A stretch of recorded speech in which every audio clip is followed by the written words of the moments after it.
Hi friends, welcome back to channel auto space and मैं Surjeet auto space channel में आपका स्वागत करता हूं। आज हम लोग एक प्रैक्टिकल टॉपिक लेके बात करेंगे, वो है गाड़ी स्टार्ट करने का पहले क्या क्या चीज में ध्यान देना बहुत ही जरूरी है। तो उसी को लेके हम प्रैक्टिकल भी आपको दिखाएंगे। ज्यादा पॉइंट आपको नहीं बोलेंगे क्योंकि सभी लोग जानते हैं गाड़ी में चेक करने का चीज बहुत सारे चीज रहते हैं। आप टू फ्रंट से लेके रियर तक काफी सारे चीज आपको चेक करना पड़ता है गाड़ी में। बट अगर आप रेगुलर गाड़ी चला रहे तो रेगुलर गाड़ी स्टार्ट करने के पहले मैं आपको पर्टिकुलर 6 पॉइंट के बारे में बताऊंगा जो बहुत ही महत्वपूर्ण है गाड़ी को स्टार्ट करने का पहले चेक करना। तो चलिए वीडियो को शुरू करते हैं। बट वीडियो को शुरू करने का पहले मैं दो बात बताना चाहता हूँ, वो है ये जो चेक पॉइंट है वो चेक करने से ना आपको गाड़ी अच्छा रहेगा, ताकि आपको ड्राइविंग स्किल जो है वो बहुत ही अच्छे रहेगा, ड्राइविंग स्किल इंक्रीज होगा। और साथ साथ में ये भी बताना चाहूंगा कि डोंट ड्रिंक एंड ड्राइव, कभी ड्रिंक करके गाड़ी ना चलाए एंड गाड़ी चलाने का पहले सीट बेल्ट को जरूर बांध ले। तो चलिए वीडियो को शुरू करते हैं।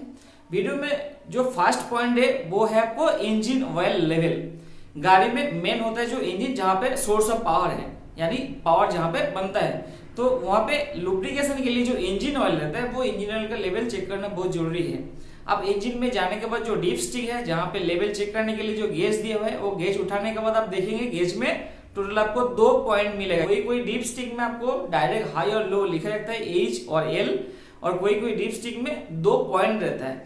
तो वो जो नीचे वाला पॉइंट है वो लो लेवल और ऊपर वाला जो पॉइंट है वो हाई लेवल है। सो अगर आप जैसा चेक करेंगे इंजन ऑयल, तो चेक करने का सही तरीका ये है कि जब इंजन रनिंग करके आया तो गाड़ी स्टॉप करने के बाद 10 से 15 मिनट आप रुक जाइए, पूरा ऑयल को नीचे उतारने दीजिए, उसके बाद चेक कीजिए। अगर व्हीकल खा रहा है तो 1-2 दिन से तो आप आराम से जाके चेक कीजिए। बट डीप स्टिक जैसा आप डालेंगे अंदर, डालने के बाद ऊपर जब उठाएंगे तो सीधा रखना है, ऐसा नहीं उसको उल्टा कर देना करके चेक करना है। तो उसमें आपको प्रॉपर जो इंजन ऑयल का लेवल है वो लेवल आपको समझ में नहीं आएगा, तो गलती हो जाएगा। सो डीप स्टिक हमेशा ऊपर उठाने के बाद आप पूरा सीधा करके पकड़ के रखिए, ताकि वो ऑयल नीचे तरफ टपके ऊपर तरफ ना आ जाए, उल्टा करके मत पकड़िए। सो आपका जो ऑयल लेवल है वो ऑयल लेवल बिल्कुल आपको दोनों का बीच में रहने चाहिए, यानी हाई लेवल और लो लेवल जो दोनों मार्किंग किया हुआ गेज में, वो दोनों का बीच में ऑयल आपको लेवल रहना चाहिए। अगर बीच से नीचे चला गया यानी लो तरफ चला गया तो आपको ऑयल टॉप अप करना जरूरी है। नेक्स्ट पॉइंट में आते हैं, इंजन में जो कूलेंट रहते हैं, तो कूलिंग सिस्टम में प्रॉपर कूलेंट है कि नहीं वो चेक करना बहुत जरूरी है। तो हेवी व्हीकल्स में क्या होता है, एक्सपेंशन टैंक अलग से नहीं रहते जिसमें आप कूलेंट चेक कर सकते हैं, जैसा कार सेक्शन में होते हैं। बट हेवी व्हीकल्स में आपको डीएरेशन टैंक मिलेगा आपको रेडिएटर के ऊपर। तो डीएरेशन टैंक का ऊपर जो रेडिएटर प्रेशर कैप है उसको खोल के आप फिजिकली चेक कर सकते हैं अंदर कितना कूलेंट लेवल है। अगर कम हो तो कूलेंट जरूर टॉप अप करें। देन आते हैं स्टीयरिंग सिस्टम में। स्टीयरिंग सिस्टम में अगर आप सामने तरफ से जो केबिन का जो ग्रिल है उसको ओपन करने के बाद देखेंगे स्टीयरिंग ऑयल का रिजर्वर रहते हैं वहां पे। सो स्टीयरिंग ऑयल का रिजर्वर में आप देखेंगे तो उसमें 2 मार्क किया हुआ है, एक मैक्स बोल के मार्क किया और नीचे मिन बोल के, यानी मैक्सिमम लेवल और मिनिमम लेवल। वहां पे भी स्टीयरिंग ऑयल का लेवल जो है वो मैक्सिमम तक रहना बहुत ही अच्छा है, क्योंकि मैक्सिमम तक रहने से आपको काफी प्रॉब्लम नहीं होगा, यानी सिस्टम में ऑयल का कमी नहीं होगा। तो ये हो गया स्टीयरिंग ऑयल कैसे लेवल चेक करते हैं। देन स्टीयरिंग ऑयल के बाद 4th नंबर पॉइंट जो आता है वो है आपको क्लच ऑयल है, यानी ब्रेक ऑयल। क्लच सिस्टम में जो मास्टर सिलेंडर रहता है उसमें ऑयल चेक करना बहुत जरूरी है, नहीं तो क्लच आपको बराबर फंक्शन नहीं करेगा। सो उसके लिए सामने वाला जो ग्रिल है उसको ओपन करने के बाद आप देखेंगे अंदर क्लच सिलेंडर है, क्लच सिलेंडर के ऊपर आपको छोटा सा रिजर्वायर है, उसमें भी मैक्सिमम मिनिमम का दोनों का आपको लेवल गेज आपको दिखाई देगा। तो आपको बाहर से विजुअली आप देख पाएंगे जो अंदर ऑयल लेवल कितना तक है। अगर मिनिमम है तो मैक्सिमम तक ऑयल आप जरूर फिल करें।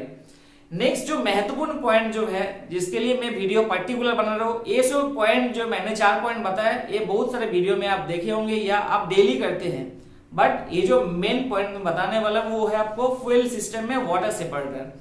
तो बहुत ही कम लोग जानते ही होंगे जो फ्यूल सिस्टम में वाटर सेपरेटर का क्या फंक्शन है। तो हमारे चैनल में फ्यूल सिस्टम के बारे में वीडियो काफी बना चुका हूँ, तो उसमें आप जाके चेक कीजिए या डिस्क्रिप्शन बॉक्स में लिंक है, तो वो अलग पार्ट है। बट 5th पॉइंट जो है फ्यूल सिस्टम में आपको डीजल इंजन फ्यूल सिस्टम में जो वाटर सेपरेटर रहते हैं, वो वाटर सेपरेटर का नीचे जो कॉक रहता है उससे आपको हर दिन सुबह वो कॉक खोल के वाटर सेपरेटर में जितना पानी जमा होता है वो पानी निकलना बहुत ही जरूरी है। अगर हम लोग डेली गाड़ी चलाते हैं बट वाटर सेपरेटर से पानी बाहर निकल नहीं देते तो उसमें क्या होता है, पानी जो है वो आगे सिस्टम में चले जाता है, जाने से आपको जो इंजेक्टर है या आगे फ्यूल पंप है वो डैमेज होने का चांसेस रहता है। सो ये बात जरूर ध्यान दें, डेली अर्ली मॉर्निंग जब आप गाड़ी स्टार्ट करते हैं उसका पहले वाटर सेपरेटर का नीचे जो कॉक है उसको खोल के जितना पानी अंदर जमा हुआ वो जरूर निकाल दे। निकालने के बाद वो कॉक दोबारा फिर टाइट कीजिए। एंड नेक्स्ट और लास्ट और सबसे फाइनल पॉइंट ये है कि एयर ब्रेक सिस्टम, यानी अगर आपको गाड़ी में एयर ब्रेक सिस्टम हो तो एयर ब्रेक सिस्टम से पानी निकलना बहुत ही जरूरी है। एयर ब्रेक सिस्टम में जितना सारे एयर रिजर्वर यानी एयर टैंक जो रहेगा वो एयर टैंक में हमेशा पानी जमा होते रहते हैं। तो आप अगर ये सवाल भी करेंगे जो एयर ब्रेक सिस्टम में पानी कहाँ से आ जाता है, सो उसके लिए आगे मैं वीडियो लाते रहूंगा। अगर आपको इंटरेस्ट भी है आप जरूर मुझे कमेंट करें। तो एयर ब्रेक सिस्टम में जो रिजर्व है उसमें से आपको देखेंगे नीचे जो ड्रेन वाल्व रहता है, तो वो जो ड्रेन वाल्व या सेफ्टी वाल्व जो है वो सेफ्टी वाल्व को ऊपर तरफ आप पुश करेंगे। पुश करने से एयर टैंक के अंदर जितना पानी है या मॉइस्चर है वो बाहर रिलीज हो जाता है। अगर आप ये प्रैक्टिस आप डेली नहीं करेंगे तो क्या होगा, एयर ब्रेक टैंक में पानी जमा होता रहेगा और पानी जमा होके एयर ब्रेक का आगे सिस्टम में चला जाएगा। तो आगे जितना सारे कंपोनेंट है या पार्ट्स है वो पार्ट्स को डैमेज कर सकते हैं या एयर ब्रेक सिस्टम को फेल भी कर सकते हैं। सो डेली आप ये जरूर करें, एयर ब्रेक का जो टैंक है वो टैंक का सेफ्टी वाल्व दबा के अंदर जितना पानी जमा हो वो जरूर निकाल दे। ये जो मैंने 6 पॉइंट बताए वो 6 पॉइंट बहुत ही जरूरी है। ये 6 पॉइंट के अलावा भी और काफी सारे पॉइंट होता है, जैसा आप अगर बारिश में गाड़ी चलाए तो वाइपर सही रहना चाहिए, अगर नाइट में गाड़ी चलाए तो उसके लिए लाइट्स या इंडिकेटर, सारे इंडिकेटर, ब्रेक लाइट्स, सारे लाइट आपको सही रहना चाहिए। अगर आप स्नो में गाड़ी चल रहे तो उसके लिए टायर का कंडीशन यानी टायर का जो ट्रेक पोर्शन है, जो गुटी है वो बराबर होना चाहिए, टायर में बराबर प्रेशर होना चाहिए, गाड़ी में प्रॉपर लोडिंग करना चाहिए।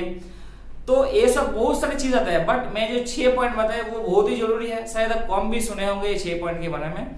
तो आई होप आपको वीडियो अच्छा लगा। अगर वीडियो अच्छा लगा तो जरूर वीडियो को लाइक करें और बने रहिए हमारे साथ।